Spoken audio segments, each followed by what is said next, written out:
Minkah Fitzpatrick has been traded to the New York Jets. The former Dolphin is now a Jet. The Jets are acquiring Minkah in a trade in exchange for a 2026 7th-round pick, according to multiple reports. They then will sign Minkah to a new 3-year deal for $40 million. So the Jets get a starting safety right before free agency gets underway. For more on the deal the Jets have made and what it means, we say hello to our guy, Frankie V from uStadium and the Gangs All Here podcast with the New York Post. Frankie, breaking news, the Jets have made their first notable move of the free agent period, and technically free agency has not even started yet. Yes, they have obviously, Jake, have been planning this for a little bit, I would say, right? So this has been a move some people have speculated was going to happen.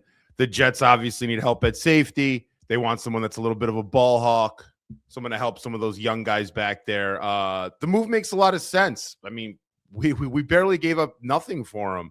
And it's not like Minkah's that old either. I mean, he's 29. He's going to be 30 in November. So he's still got some ball in him. Last year, he was a top 10 safety in terms of PFF ranking, if anyone wants to go on that standard. But he had an 81.8 grade I looked up. Early in his career, he's making interceptions all over the place. He's forcing fumbles. That's the kind of guy they need, man. They need someone that at least is going to maybe, give some of those young guys back there a little bit of ideas and thoughts as to how to get their hands on the football. We didn't have an interception last year. So for all the right reasons, he makes sense. And if he doesn't work out, you only gave up a 7th rounder.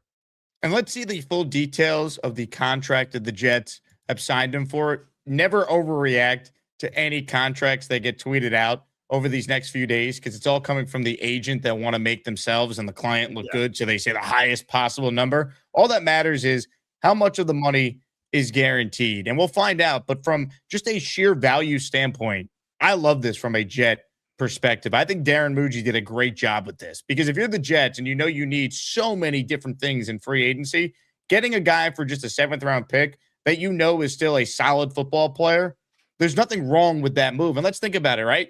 The Jets hired Brian Duker as their defensive coordinator, even though we know Glenn will call the plays. Duker was in Miami with Minkah Fitzpatrick. They also hired one of the Slowick brothers to their coaching staff. He was the defensive back coach for Minkah Fitzpatrick. And I texted around with some people that cover the Dolphins, and the feedback I got with Minkah is that he's still a very good player, a great veteran leader, and they needed some leadership in that room. Minkah's a guy who could help be the play caller of the secondary. So this, to me, is a really good move. I give credit to Muji for getting this done for just a 7th-round pick. The Jets used the Chargers' 7th-round pick to get this done. I think that was the Jasir Taylor trade that they made. So I just think from a value standpoint, from a process standpoint, there's a lot to like with this move. Minkah's still a very good safety. And to your point on PFF rankings, he finished with the 9th best coverage grade and 17th best run grade. He was the 7th highest graded safety, according to Pro Football Focus. He had an 81.8 grade. So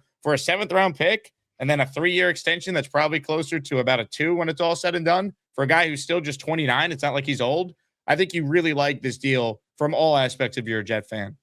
Yeah, man. And someone that I think we need to give support to in that D-back room, and someone who had a little bit of an underrated year, we don't talk about him enough, is Malachi Moore. Malachi Moore had over 100 tackles last year as a rookie. I mean, yeah, he was a little bit out of position at times, and there's something to be desired there, I guess. But out of Alabama, Malachi Moore could play ball, man. And the one thing that he struggled at, and he didn't do last year, I mean, he did actually force a fumble, but he didn't get an interception. Obviously, nobody did.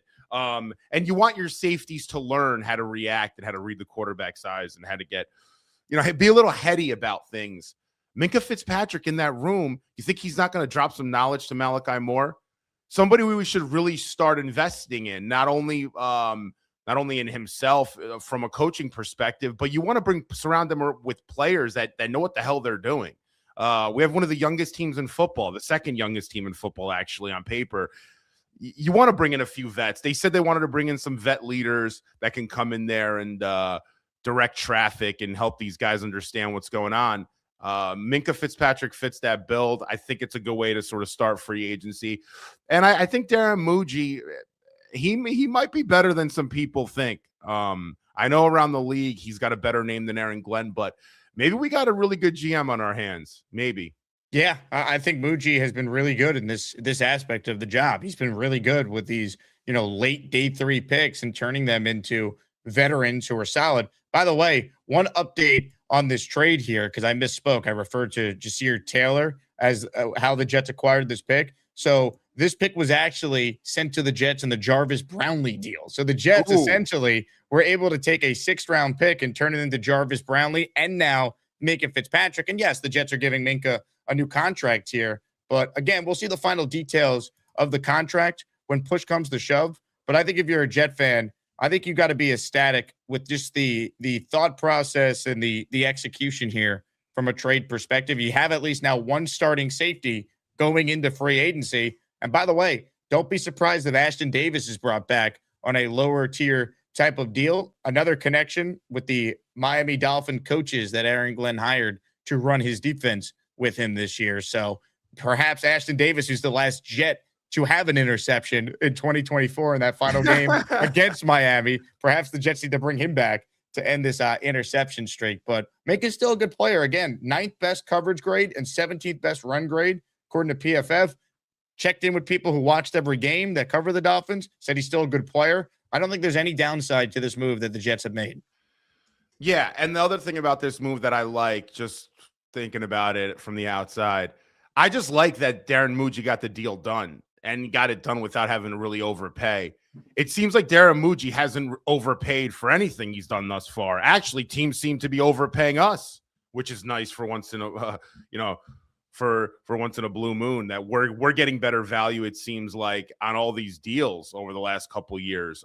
So with Muji now a year and a half in. So I like what I'm seeing so far. I think there's a lot more work they need to do. I don't think the safety room is per se fixed at this point, or they're done operating those channels to try to address safety. But Minkah definitely gives you some value there as a leader. And I think this team lacks leadership. I really do. Somebody brought it up in the chat, and they're right. Yeah, Minkah is also an Alabama product. So you get Malachi Moore, Alabama kid. You bring in an OG from Alabama. You got to help out Malachi Moore. You don't get over 100 tackles as a rookie by accident, but you got to keep developing that kid, because 101 tackles as a rookie could become 120 by year 3 or 4. If you teach him how to get some interceptions, you're talking about one of the better safeties in the AFC if you're able to put up those kind of stats and do those kind of things. So this is a good move. 100%. 3 years, $40 million. If you just look at the sheer AAV of the contract, it's like $13.3 million. But again, with any contract, I'll say it all throughout the next couple days when we're live reacting to moves the Jets are making, it's all about the guaranteed numbers and how much of these contracts are structured. But just looking at it from a surface value, this to me makes a lot of sense. They needed leaders. The biggest thing for the Jets, beyond just improving the talent, they need some veteran leadership. And Minkah is a guy that would fill that need. I'd be interested to see, are they going to sign a veteran leader like Alex Anzalone now for the linebacker room? Is Demario Davis truly in play? It might be 37, but he's still playing at a very high level. Would you give him an opportunity to have a third stint with the Jets and bring in a leader who could be, the green dot for your defense? So I like the move. Again, Aaron Glenn's trying to save his job. Someone texted me, well, why would the Jets be interested in a player who might not be here by the time they're any good? And I go, well, the coach is not looking at it that way. He's just trying to win games to be here for them to take their swing at quarterback in all likelihood in 2027. So at least as we enter free agency now, which is just about 2 hours away from getting underway, going in, Frankie, you got one of your safeties in place with Malachi Moore, and I still think they should look to sign a safety in what is a robust safety market when push comes to shove starting at noon today. Absolutely, man. Absolutely. The one thing I wonder, and I always wondered this about Minkah Fitzpatrick, I always wondered, he was drafted by Miami, then he went to Pittsburgh, then he went back to Miami. I always wonder, why did he leave Pittsburgh? Because he was playing pretty well in Pittsburgh for the most part. And I think we have to, with Minkah Fitzpatrick, we have to, I think, a little bit temper our expectations with him. And what I mean by that is, He'll be out of position on some plays. He'll give up a deep ball on some other plays, right? It's the turnover things that he does that we need to value at One Jets Drive. And as Jet fans, that we have to look at. He's not always going to be in the best position, Minkah Fitzpatrick, and I think that's why he's bounced around a little bit. But it's the big plays that he makes. He's had years with 6 interceptions. He's followed that with years with 4 interceptions, with 2 forced fumbles. That's the kind of stuff he's going to bring here. The deal's pretty rich, but we have the money and the cap's going up. So, and you didn't give up a lot of draft capital for that. So, I mean, starting off the week, it's a move that does make sense. But let's not pretend like we're getting Ed Reed here, because even though we did get Ed Reed later in his career, and that didn't really work out so hot. But you got the corpse of Ed Reed. There's a difference. Yes. Minkah's still, he's not even 30 yet, so he's a good player, man. He really is. It's a good move by the Mooge. Darren Muji. Yeah, the Mooge man. And look, here's the thing with Muji. He has now made deals to acquire Minkah, Harrison Phillips, Jawan Briggs, and Jarvis Brownlee. And guess what? You know what the most the Jets gave up for any of those players, Frankie? You know what draft capital was the most? A 6th. That's it. They never traded more than a 6th to get good players in Phillips, Briggs, who was probably like the one true like ascending young player that got better under this coaching staff a year ago. And Brownlee, yes, he got hurt. Yes, the penalties remain a problem, but he flashed some toughness and potential. He's the one who created the only turnover that the Jets have had up until that point in the London game. I think there's a lot of questions with the head coach. He looked inept and in over his head in his first year, but the GM hasn't. I think we might have a real general manager in Darren Muji. I think so too, man. I do. I always like those guys too, that they played the game, but they almost weren't that good at playing the game. They kind of understand what it means to, I guess, struggle or not make it, I think Muji has some of that. He was a former quarterback. He knows a lot about football. I always feel like those kind of GMs always and coaches are always the best kind of ones, not the ones that were great that just kind of figured everything out. Kind of takes a little bit more to understand what it means to struggle in the game. And I think Muji has that. Every move he's made so far, besides for the Fields move, I've been somewhat of a fan of. Like, it's made sense. The field moves didn't make sense. But everything else he's done, he understands value.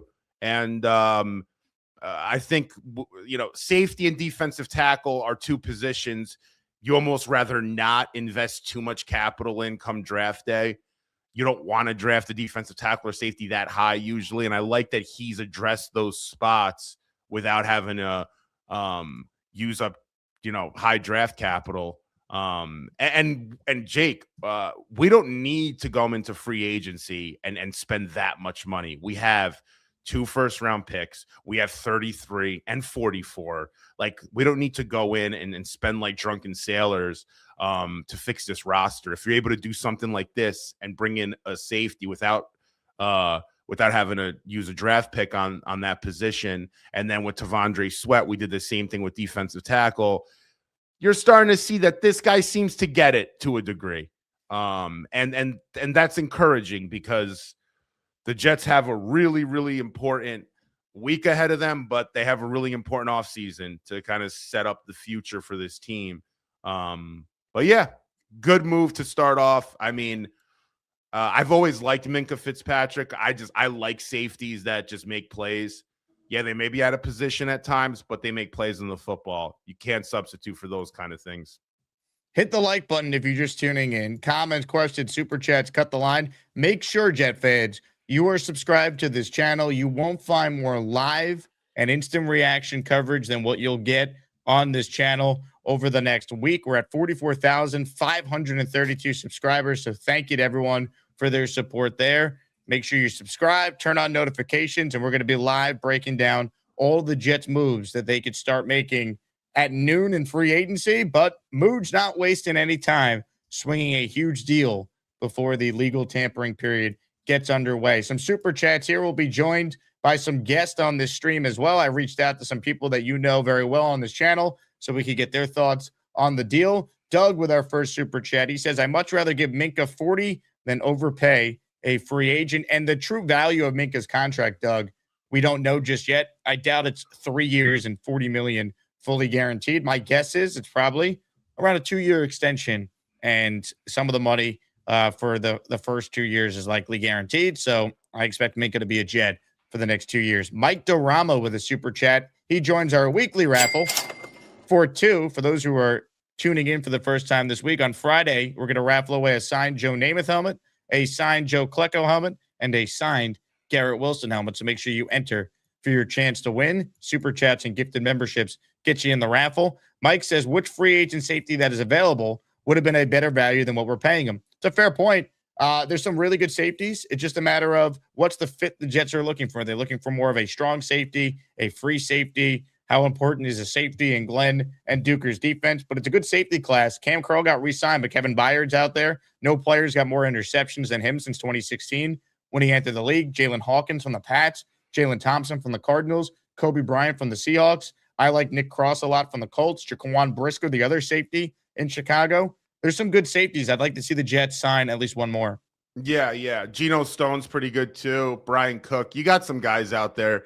I think the way I would go about this is, and I like the Minkah move because the Jets looked at something that they struggled with, getting turnovers, and they addressed that by getting one of the best ball hawks in football, honestly. Kevin Byard makes sense too, Jake. I mean, if you want to really get some vet leaders in there, I know he's older too, so it may be a little bit odd to have 2 kind of older safeties back there. That's the name of the game today. If you can get interceptions, I don't care if you're 33 years old or 34. You can help this team win, and you can help this defense get some confidence in themselves and not feel like they're on the field every freaking snap, and finally get the offense back on the field. So, Byard's going to be 33. I like Jalen Hawkins. I've spoken about him on your show a bunch. I think you get like almost a 2-for-1 there because he can play safety and you're taking him away from New England. So it's like a double whammy. So I like him a bunch. And Kobe Bryant, I think, might be the best one on the market overall. And he has got the best name also, by the way. I would love that. I'm just talking about Kobe Bryant all the time. That's great. Seattle doesn't have that much money to kind of throw around this upcoming offseason. So he may actually be someone we're going to bring back. So, or we would bring in and they wouldn't bring back, obviously. So yeah, that's someone I'm looking at. I'm down getting another safety, man. You could play this game. You can put a safety as like a third safety in a nickel role, or someone that is good at stopping the run. When you want to take Minkah off the field, you can insert someone and sort of have Minkah on those longer passing downs, etc. Ray Adams Jr. with the super chat. Thank you, Ray. Muji's been solid in my opinion. If the season goes sideways, I would think he'd be safe. We'll see how the draft goes. The draft and some of the other moves like this one will determine Muji's fate. Because, again, I do see the path, and I talked about this with Rich Samini last week for those who saw the interview. Muji's not a sidekick. And that much has been clear, and people around the league have much better things to say about him than they do about Aaron Glenn.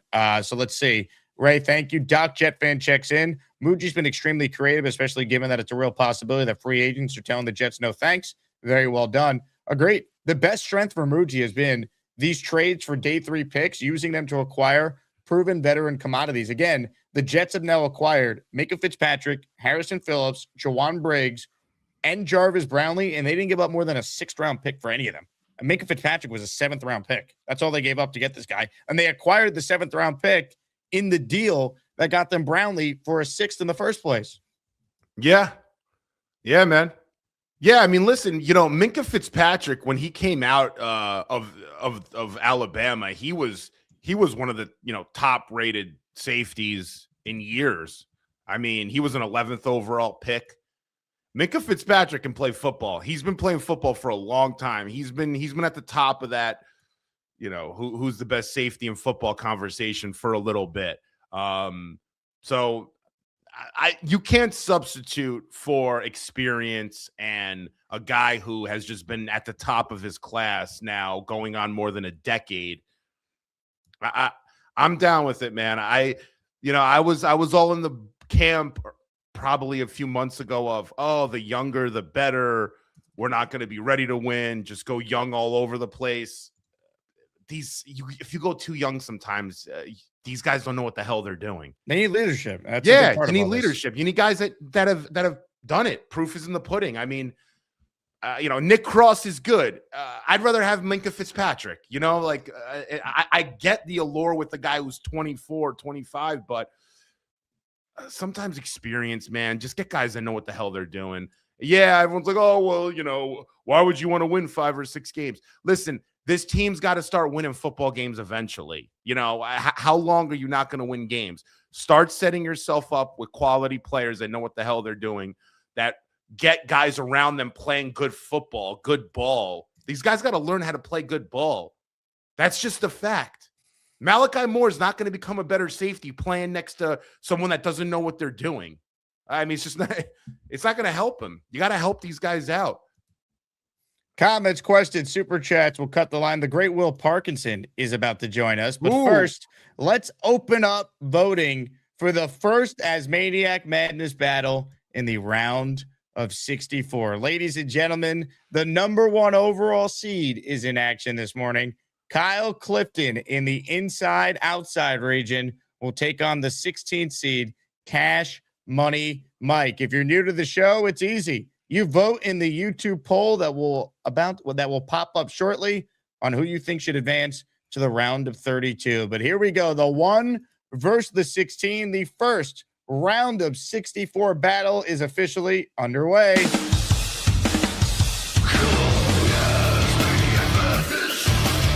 Who's gonna be the best of the bunch? You get to pick the ones that make the show rock. Vote, vote, vote. And your vote determines who advances to the round of 32. This afternoon, whenever we're live, it could be pretty quick given what the Jets might do in free agency. So be checking the channel for updates there and the Discord for when I'll be going live. The 8-9 will feature Rob the Jet fan against Alan. Will Alan call in? Oh, yeah. Alan says he's retired from calling. We'll see if that holds up when he's up against Rob. With that, though, I want to get right back to the Minkah Fitzpatrick deal and some reaction from the trade. And we say hello to our good friend of the program, Will Parkinson, host of the Turn on the Jets pod. Will, the Jets have a new starting safety. Your reaction to Darren Muji's first, quote-unquote, big move of the legal tampering week window? Struck my phone like a jackass. What's there not to like? He's still a very good player. He costs you nothing. He's better than probably anybody you were getting on the open market. He's a professional, knows the defense, raises your floor. There's not really much to not like. It's not an outrageous contract. He still was a really good player last year. He's a guy who's caused turnovers throughout his career. Again, knows most of this defensive staff. I don't know. To me, like, what are you going to do with those 7th round pick, the Chargers 7th round pick? Like, what were you drafting there? At some point, the Jets just have to add like good, solid, professional players to this team to like, especially defensively, right? Like Frankie and Jake, we've talked about this a bunch. Like, are they going to fix the offense this year? Likely not, right? They're not going to probably have the quarterback to be able to fix it. Obviously, you can add talent. Hopefully, they add receiver talent and, make sure the offensive line's in a good spot. But the only way Glenn's keeping his job, and frankly, I think the only way Mushi's keeping his job is if they fix this defense to where they're really good on specials, they're a really solid defense, and they've got offensive talent. That's the only way they're saving their jobs, right? Realistically, because outside of the obvious, they win a bunch of games, right? Like, you have to put this roster in a good spot for whether it's a young quarterback this year, next year, whoever it is. So, dude, I don't know. Like, you were going to pay Brian Cook $16 million a year.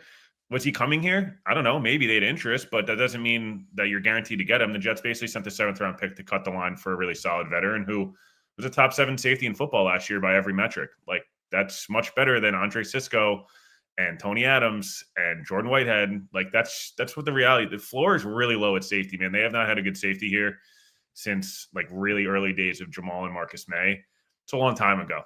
And before Kerry Rhodes, Yeah, Kerry Rhodes and Eric Coleman in 04, 05, man. Like, Tim Leonard, baby. Tim Leonard. Yeah. You know, plus Minkah's a local guy. It's a cool story, right? It's Yeah, from he's a Jersey, local yeah. Jersey guy. I'm pretty sure I just said this on we just did an emergency pod. I think it was my senior year. He was a sophomore or a junior, and he get all tri-state teams in like high school. It took the New York, Connecticut, and Jersey, and I was like, oh, that's pretty cool. Like this kid that me and my brothers are like trying to compete with going to Bama. And then like you watch throughout his career, you're like, okay, I'm nowhere close to this dude. He's so much better at football than me. But yeah, no, it's a cool story. And Minkah's a really good player. Shout out to Jay, who super chatted us. He will be entered in the raffle. Minkah's from Old Bridge, New Jersey, coming home. Great move. Les writes in, fun fact, Minkah had more picks in 2025 than any Jet. So Minkah had one, which, yes, is more than any Jet in 2025. You're not wrong. Will, what do you think it says about Muji? Because for all the issues I think this fan base rightfully has with the head coach, Darren Muji has now made trades to acquire Minkah, Harrison Phillips, Jawan Briggs, Jarvis Brownlee, and he didn't give up more than a 6th-round pick for any of those players. Yeah, we talked about this. I just said this to Joe, so I don't want to repeat myself, but I'm going to repeat myself anyways. The last time the Jets were – this is not saying the Jets all of a sudden are going to be a good team in 2026, but the last time the Jets were relevant and a solid NFL team and franchise, they drafted well, obviously, right? We all know that, and you have to sign well in free agency, but you have to use the trade market to your advantage. It means building out your roster. It doesn't mean you have to always get the star guy in the trade market. It's a lot of times it's building just professional starters, starter level players, building depth. Like they haven't – Muji's day 3 picks last year outside of Malachi Moore all look like they're probably not going to be on the team in 2026. Like those guys it was like pretty bad, right? Like we look at some of those picks, Barron and Kiko and Arian Smith and all these guys, like not great. You know what I'd rather do than have a random Arian Smith pick or some random dude in the 6th round? I'd rather have Minkah Fitzpatrick or Jawan Briggs or guys with proven NFL tape. Those guys are more younger, and then Phillips and Minkah are like just floor-raising, professional, solid play. You know what you're getting week in, week out. They're going to cost you a little bit more money than those 6th or 7th round picks, man. But like, here's the other thing, guys, and I think you'd probably agree here. Like, a lot of if you're a bad organization or a bad team, it's really hard to convince free agents without overpaying, right? That's the reality of it. Free agency, you always overpay anyways, but the Jets tax is real. We know that. Can't really pay a Jets tax when you trade for these guys. You kind of lock them into a corner. They have no option, right? So would Minkah have gotten 3 for $40 in the open market? He might have gotten a little bit more. He probably is like, hey, I get to go home. I get to play in the hometown. I don't really have a choice. Like I have to be here. I might as well sign an extension. So to me, it's just, this is a good use of, again, 6th, 7th, even 5th round picks. Like, who are you going to use at some point, dude? You have a roster of only 53 guys, and they have a gazillion picks, and they're going to have another gazillion next year. Like, you do need some veterans here. I think when I hopped on in the waiting room, I heard Frankie say it. Like, you do need some adults here. Like, they have the youngest in the league last year, and it showed. Like, when things got tough, they had no ability to counter. You need to have a balance, man. Young talent, really good blue chip young talent. You need guys in their prime, and you need guys that maybe are a little past their prime, but are just professional, good, solid players. Again, is this Minkah trade making them a 9-win team next year? No. But I think the combination of what they'll do if they added Demario Davis or Angelo, whatever, him and Minkah, okay, that's a much bigger upgrade. It maybe helps you improve a win or two. Like, that's just the reality of it. Just professional guys, good players in the league. They got respect from the guys in the locker room. And if you're going to draft a young safety and you have a Malachi Moore, I'd like to have a Minkah Fitzpatrick there to teach them what it's like to be a professional, how you're good week in, week out, not just like Andre Sisco, who fakes an injury when he gets missed tackle from Elijah. Before free agency even began, where the Jets acquired Minkah Fitzpatrick from the Miami Dolphins for a 7th-round pick. They then signed him to a 3-year, $40 million contract. We still need to figure out how much of it's guaranteed. How is the contract actually structured? But Minkah Fitzpatrick for a 7th-round pick, as we talked about earlier today, a no-brainer, a great move by Darren Muji. Then the Jets, they have stayed busy. They have signed an old friend. Demario Davis is back for a 3rd stint with the New York Jets. 2 years and $22 million. But wait, the Jets are not done. They also have signed Joseph Asai away from the Bengals to a 3-year, $36 million contract. And another signing, Kingsley Enanabari, 1 year, $10 million. So the Jets staying busy with several moves and trades to this point. Plus, there are some free agents that have left the Jets. That's right. I'm just seeing now Nick Folk is signing a deal with the Atlanta Falcons. So the Jets now need another kicker. Don't love that. Don't know why the Jets couldn't find a way to retain Nick Folk. We'll talk more about that coming up. And John Simpson signed a deal with the Ravens. So the Jets, it was expected they were not going to bring back John Simpson, and that is indeed the case. John Simpson signing elsewhere. But let's start with the moves the Jets have made, and then we could cover some of the moves they haven't made and some of the moves around the league, a la Malik Willis signing with the Dolphins and how that impacts the Jets' pursuit of a veteran quarterback like Geno Smith. But let's start with the move that I think most Jet fans are really excited about, and rightfully so. Demario Davis is back. Look, we were discussing for months the Jets signing a guy like Alex Anzalone to be a leader for the defense. You know, Glenn's taking over the play calling. His job is on the line. Anzalone was with him in Detroit. Linebacker, where's the green dot? Play caller for the D. And then I said, well, wait a second. Aaron Glenn was in New Orleans with Demario Davis. Demario Davis has been a Jet 2 other times. He's older. He's 37, but the guy is still an ass kicker. The guy is still a baller. He is a phenomenal leader. Why wouldn't Demario Davis be in the conversation? And sure enough, he is in the conversation. The Jets have signed him. And for those saying he's too old, what are they doing? These were his numbers according to PFF last year. This guy still graded out as one of the best linebackers in the league. I don't know how he's doing it. I don't know how this guy has gotten better with age, especially at that position. He's like the Benjamin Button of football. But Demario Davis is still a damn good player. He'll turn 38 in January. This is a guy that began his career with the Jets, had that 1 year in Cleveland. The Jets brought him back, and then they let him go again, and they never should have. He didn't make his first All-Pro team until he was 30 in 2019. So this guy is still a really good player. And the biggest thing, he's a leader, man. He's an adult in the room. When you add Minkah Fitzpatrick, veteran, leader, adult in the room for the secondary, now you have your play caller for the defense. The Jets were the worst defense any of us have ever seen last year. They didn't have an interception. And beyond that, guys were running wide open. The communication was piss poor. Demario Davis will help fix that, even if he's not what he once was. But he's still, again, a good player. All the numbers back that out. Demario Davis will help the New York Jets win football games. He'll help instill the culture that they're desperately trying to instill. I like the move. It doesn't cost you a ton. And again, with any of these contracts, always wait until you see the fine print. Always wait until you see how much of it is actually guaranteed.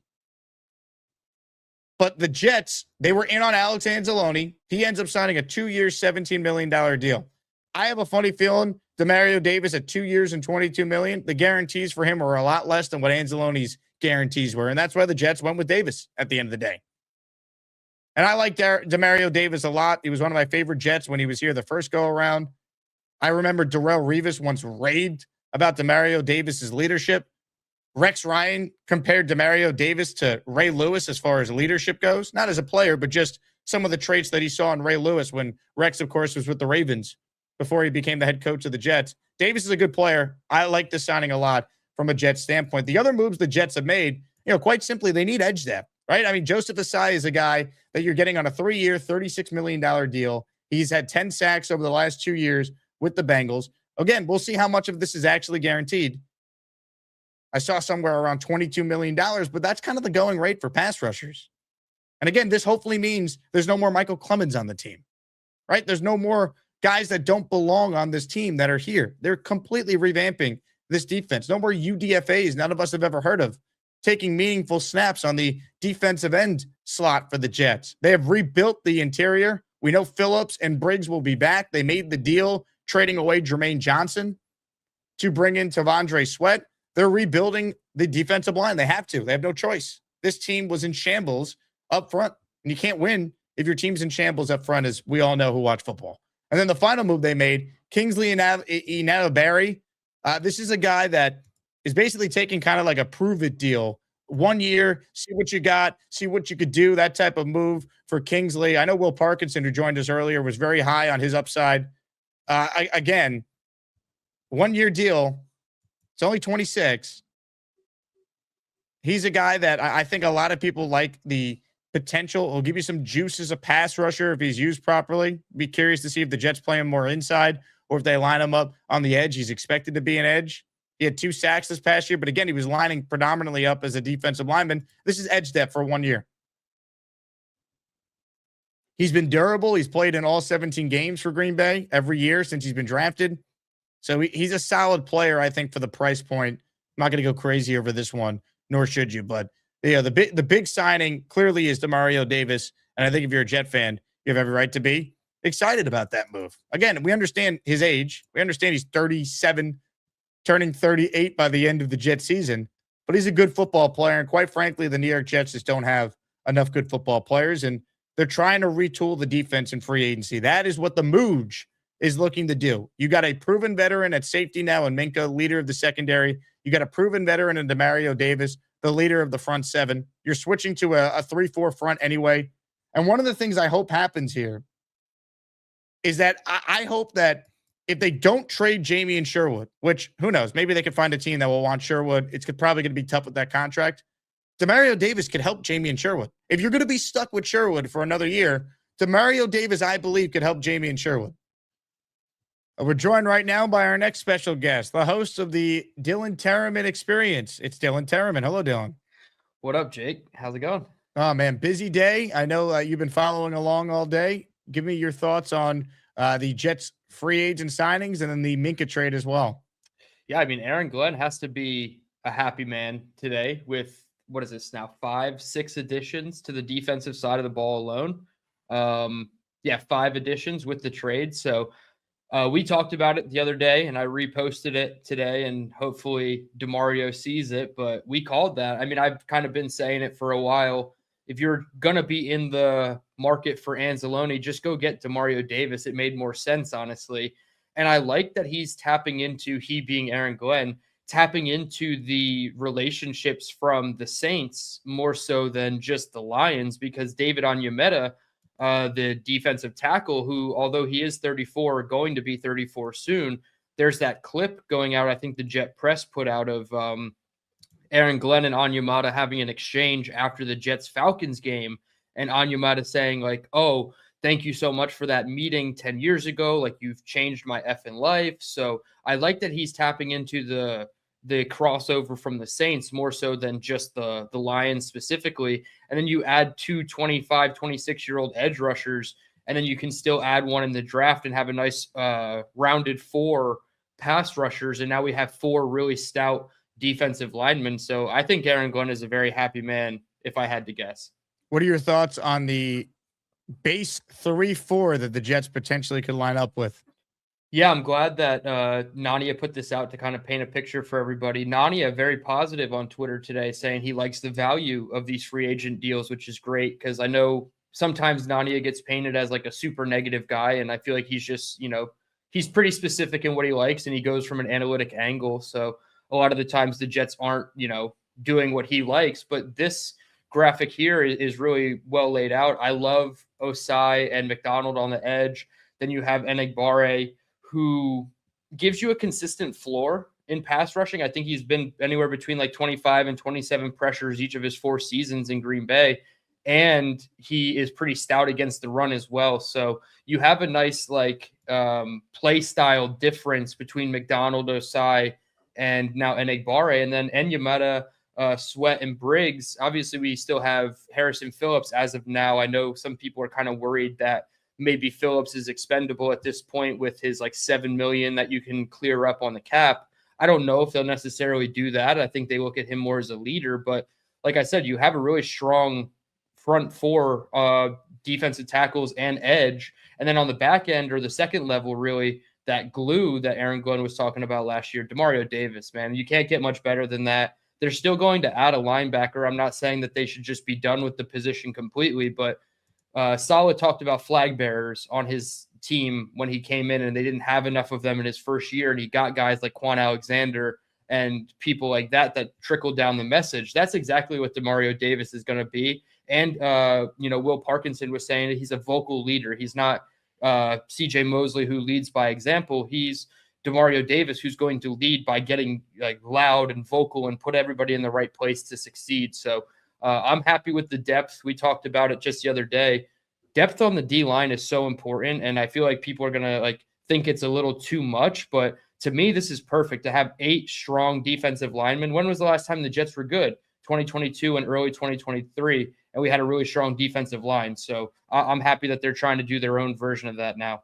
Here's the Nania thread you referenced. I think the Jets are crushing it. I could be more nitpicky than most when analyzing free agent contracts, but I think these have all been fair values and good fits. I don't know how much it means for them winning games in 2026 when they don't have a quarterback and may not have an OC or head coach either, but at least they're trending the right way defensively. They might have a GM, though. Muji keeps looking more and more like a sound decision maker. That's been my big takeaway. I think we got a general manager that I have some faith in the Muj.